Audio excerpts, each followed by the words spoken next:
From the studios of Farm Journal Broadcast,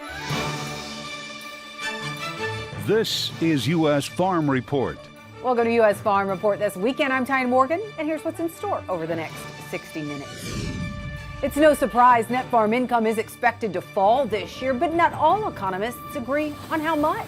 We certainly saw the results in the January numbers suggesting a downturn, probably the largest downturn since we've started the survey. Trade relations hit rough waters.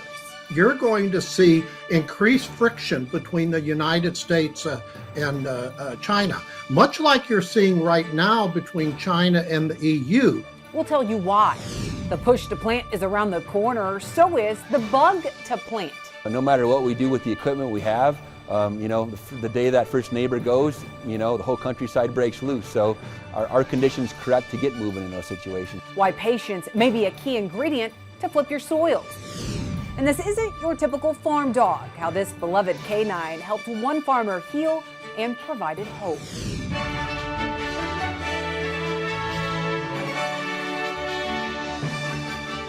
U.S. Farm Report, presented by Pioneer. What's next happens when the testing grounds meet the proving grounds. Pioneer, what's next happens here. Now for the headlines, from extreme cold and heavy snow to now a surge in temperatures. The weather in many parts of the country is undergoing a dramatic shift, and it looks like the trend could last for the foreseeable future. Take a look at this map showing the maximum high temperatures as we head into the end of January. Parts of Montana, those could see temperatures well above 50 degrees. That's a big change from what we saw earlier this month when temperatures dropped as low as negative 50 across the northern high plains. That means that from mid-January to the end of January, we're looking at a 100-degree plus temperature swing for parts of the northern high plains.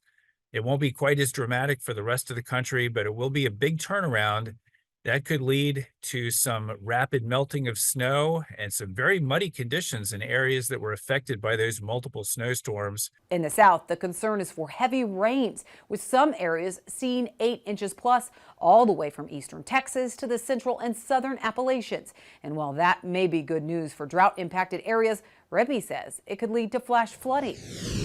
The stock price of ag giant Archer Daniels Midland slid Monday following the company's decision to put its chief financial officer on administrative leave. ADM making the statement on Sunday. CFO Vikram Luthra now on leave amid a probe into accounting practices following a request by the Securities and Exchange Commission.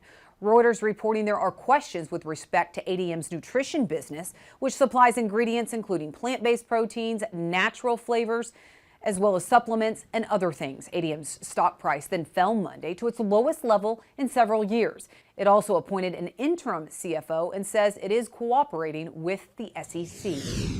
U.S. oil refiners are calling on the EPA to reform the Renewable Fuel Credit Program.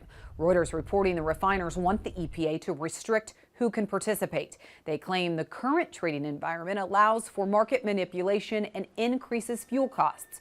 Two refiners that are subsidiaries of CVR Energy saying in a petition that an adjustment to the program could reduce the price of renewable fuel credits. The refiners argue the EPA allows others to participate in the RIN program, including fuel retailers, which is causing RIN prices to climb and harming small oil refiners. The EPA has so far not commented, but analysts that we talk to say it's basically an effort to take the speculators out of the market.